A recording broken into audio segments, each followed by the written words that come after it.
The Boston Strangler is the name given to the murderer of 13 women in Greater Boston during the early 1960s. The crimes were attributed to Albert DeSalvo based on his confession, details revealed in court during a separate case, and DNA evidence linking him to the final victim.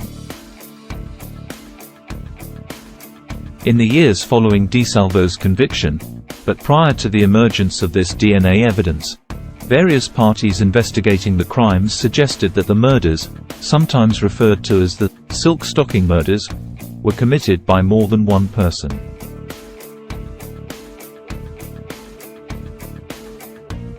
Names. Initially, the crimes were assumed to be the work of one unknown person dubbed the Mad Strangler of Boston.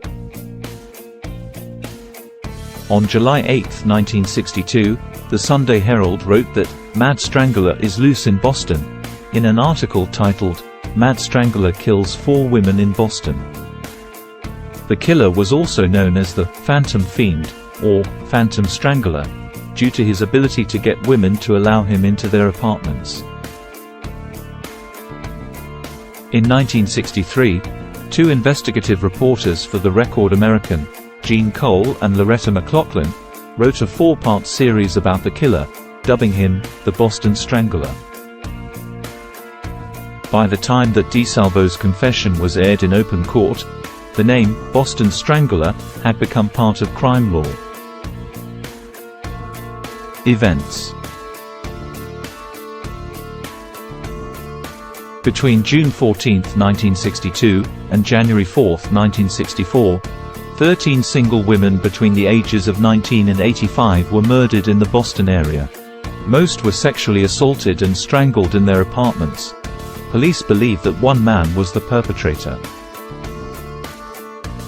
With no sign of forced entry into their homes, the women were assumed to have let their assailant in, either because they knew him or because they believed him to be an apartment maintenance man, delivery man, or other serviceman.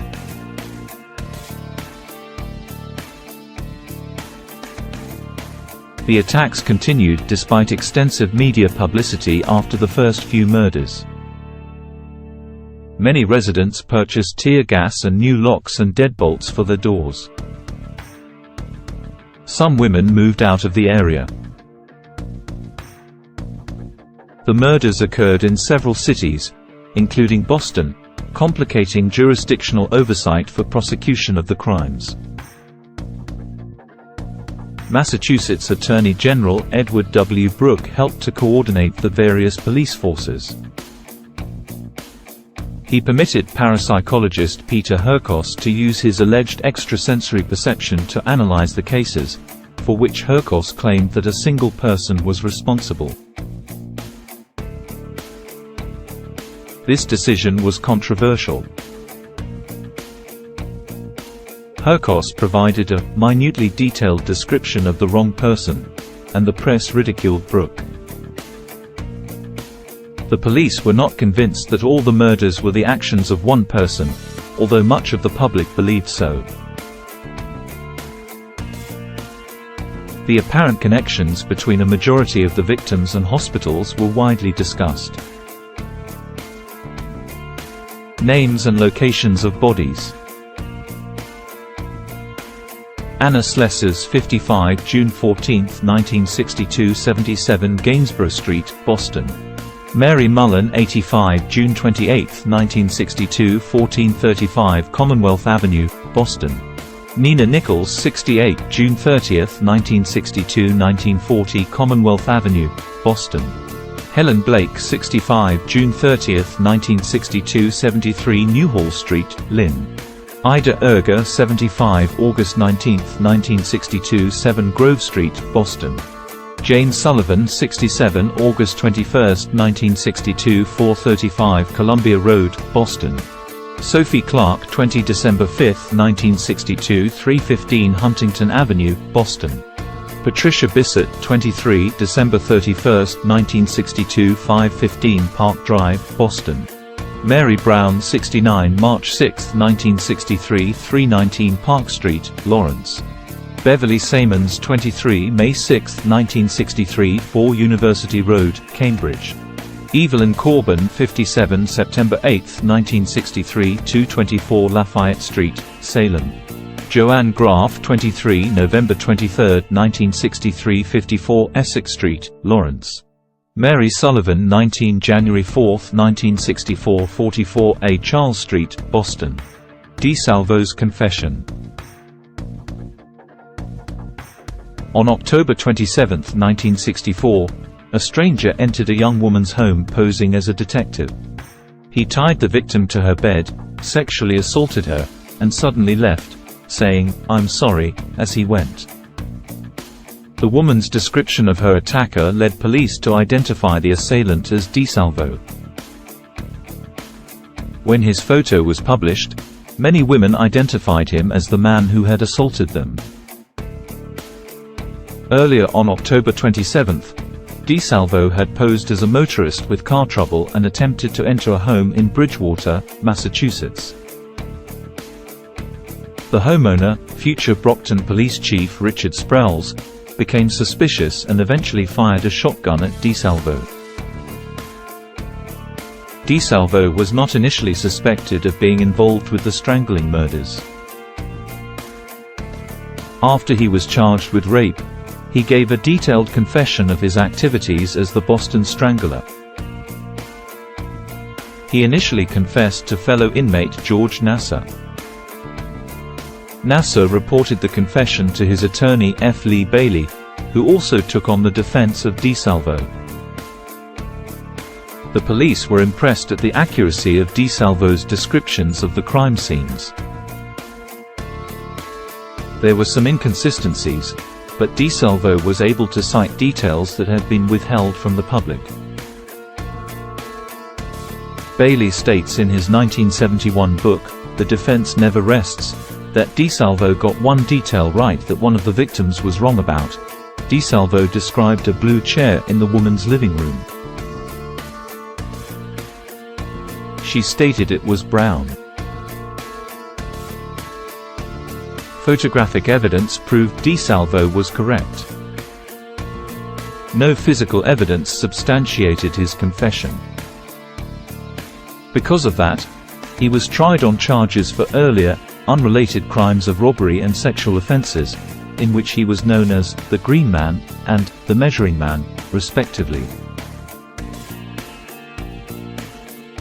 Bailey brought up DeSalvo's confession to the murders as part of his client's history at the trial in order to assist in gaining a "not guilty by reason of insanity" verdict to the sexual offenses, but it was ruled as inadmissible by the judge.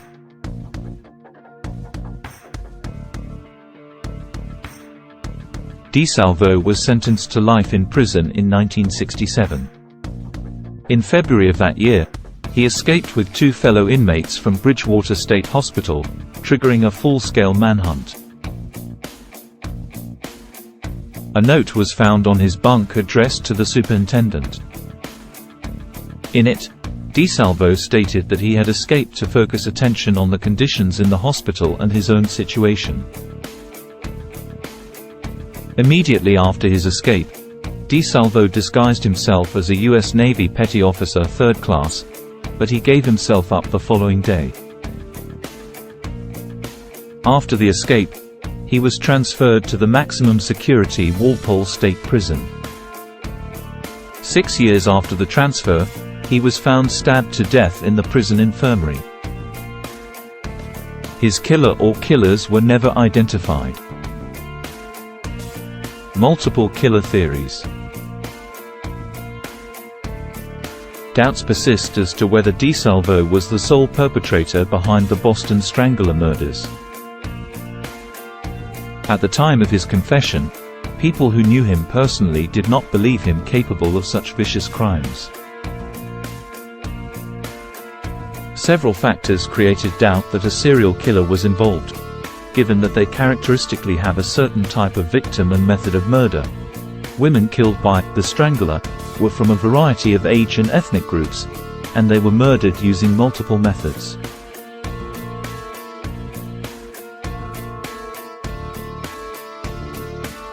In 1968, Dr. Ames Roby, medical director of Bridgewater State Hospital, insisted that DeSalvo was not the Boston Strangler. He said the prisoner was a very clever, very smooth compulsive confessor who desperately needs to be recognized.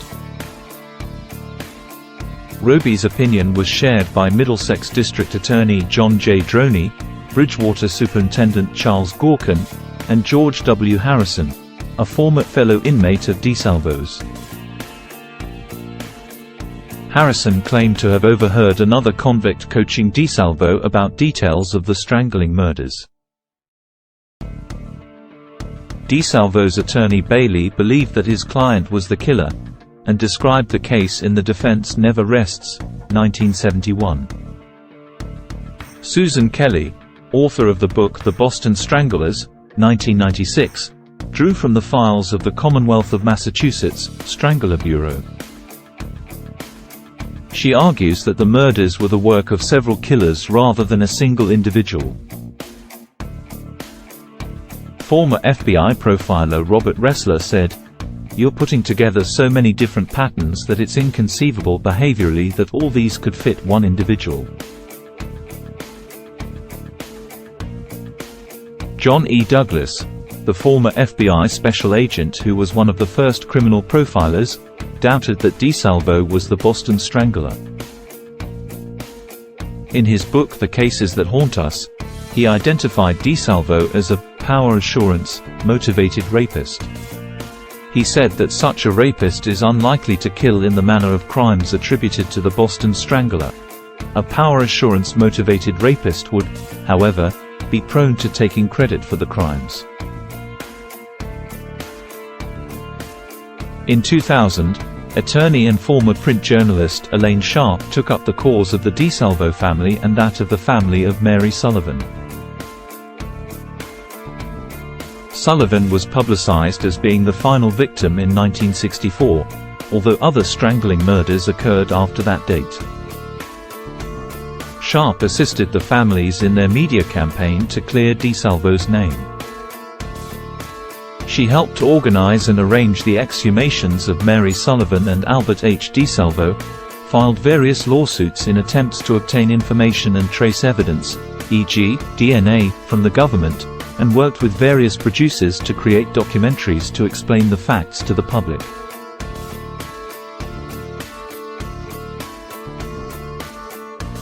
Sharp noted various inconsistencies between DeSalvo's confessions and the crime scene information, which she obtained. For example, she observed that, contrary to DeSalvo's confession to Sullivan's murder, the woman was found to have no semen in her vagina and she was not strangled manually, but by ligature. Forensic pathologist Michael Barden noted that DeSalvo got the time of death wrong. This was a common inconsistency also pointed out by Susan Kelly in several of the murders. She continued to work on the case for the DeSalvo family.